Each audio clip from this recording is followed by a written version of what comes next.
డిమాండ్ల యుద్ధం, శాంతి చర్చలపై America Iran చెరోదారి. యుద్ధం నిలిపివేతకు 15 పాయింట్ల ప్రణాళికను రూపొందించిన అమెరికా. పాక్ మధ్యవర్తిత్వంలో చేరవేత అది తమకు అంగీకారయోగ్యం కాదన్న ఇరాన్. బాబ్ ఎల్ మండబ్ జలసంధిపైన దాడులు చేస్తామని హెచ్చరిక. పశ్చిమాసియా వ్యాప్తంగా కొనసాగిన దాడులు. పశ్చిమాసియాలో పరిస్థితులు నానాటికి మరింత ఉద్రిక్తంగా మారుతున్నాయి. ఇరాన్తో చర్చలకు ముందుకొచ్చిన అమెరికా అధ్యక్షుడు డొనాల్డ్ ట్రంప్ యుద్ధాన్ని నిలిపివేసేందుకు 15 పాయింట్ల ప్రణాళికను తాజాగా ఆ దేశం ముందుంచారు. అణ్వస్త్ర తయారీ ప్రణాళికలు టెహ్రాన్ వెనక్కి తీసుకోవడం, అంతర్జాతీయ ఇంధన రవాణా కీలకమైన హర్మూజ్ జలసంధిని ఎప్పుడూ తెరిచి ఉంచడం వంటి కీలక అంశాలు ఇందులో ఉన్నాయైతే ఆ ప్రణాళికను ఇరాన్ తిరస్కరించింది. తమపై ఆంక్షలు పూర్తిగా ఎత్తివేయడం, గల్ఫ్లో అమెరికా సైనిక స్థావరాలన్నింటినీ మూసివేయడం వంటి తమ డిమాండ్లను అంగీకరిస్తేనే యుద్ధం ఆపుతానని బదిలివ్వడం ద్వారా అగ్రరాజ్యానికి గట్టి షాక్ ఇచ్చింది. 15 పాయింట్ల ప్రణాళికను ఇరాన్ తిరస్కరించినప్పటికీ చర్చలకు దారులు మూసుకుపోలేదని అమెరికా పేర్కొంది. మరోవైపు ఇరాన్పై వైమానిక దాడులు, ఇజ్రాయిల్ గల్ఫ్లో పొరుగు దేశాలపై దాడులు ఇరాన్ బుధవారం కొనసాగించాయి. క్షిపణి అణ్వాయుధ కార్యక్రమాలే లక్ష్యంగా. పశ్చిమాసియాలో ఏదైతే యుద్ధం జరుగుతుందో, అమెరికా ఇజ్రాయెల్ వర్సెస్ ఇరాన్, అమెరికాకి ఎగ్జిట్ తెలియట్లేదు ట్రంప్కి. యుద్ధంలోకి అయితే వెళ్ళాడు. ఇజ్రాయెల్ను రెచ్చగొట్టి లేదా ఇజ్రాయెల్ చెప్పిన మాటలు విని ఇరాన్ పై యుద్ధానికి అయితే వెళ్ళాడు. కానీ యుద్ధం నుంచి ఎలా బయటపడాలి? ట్రంప్ యుద్ధం నుంచి బయటపడే దారి ఇది, ట్రంప్కు తెలియని దారి అది. ఎందుకంటే యుద్ధం నుంచి ఎలా బయటపడాలో తెలియని సందిగ్ధంలో ట్రంప్ ఉన్నాడు.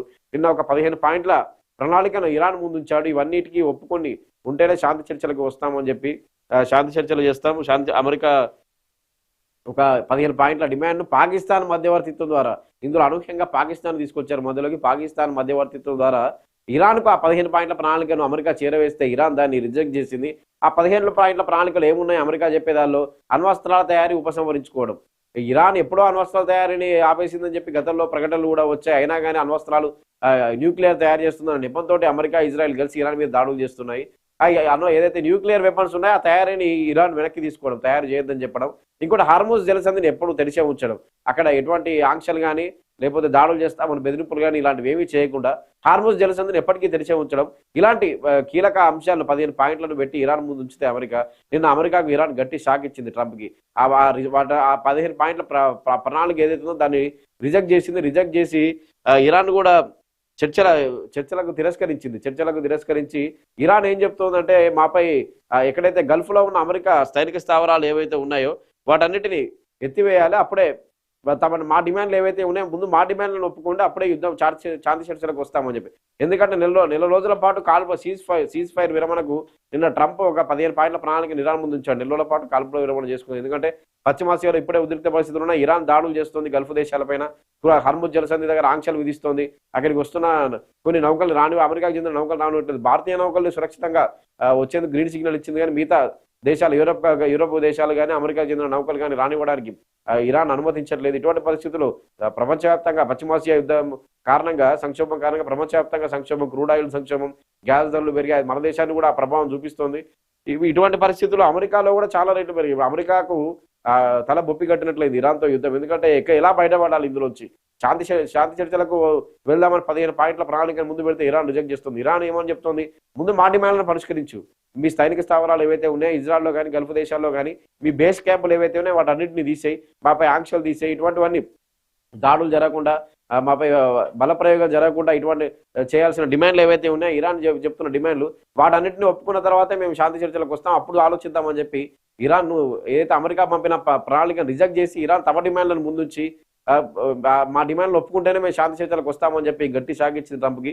ట్రంప్ ఇప్పుడు ఎలా బయటపడాలనేది ట్రంప్ చేతుల్లో కూడా, ట్రంప్ కూడా తెలియట్లేదు. అమెరికాల నుంచి కూడా వ్యతిరేకత ఎదుర్కొంటాడు. ఎందుకు యుద్ధంలో దిగామని చెప్పి మాజీ అధికారులు కానీ వీళ్ళంతా సిఐ అమెరికా గూఢచర్య వ్యవస్థ ఏతుందో దానికి చెందిన మాజీ అధికారులు కానీ వీళ్ళంతా కూడా ట్రంప్ను ప్రశ్నిస్తున్న పరిస్థితి, అమెరికాలో కూడా ప్రశ్నిస్తున్న పరిస్థితి. ఎందుకంటే అమెరికాలో కూడా ధరలు విపరీతంగా పెరిగాయి. అన్ని ధరలు, నిత్యావసరాల ధరలు కానీ మిగతా వాటి ధరలు కానీ చాలా పెరిగాయి అమెరికాలో కూడా.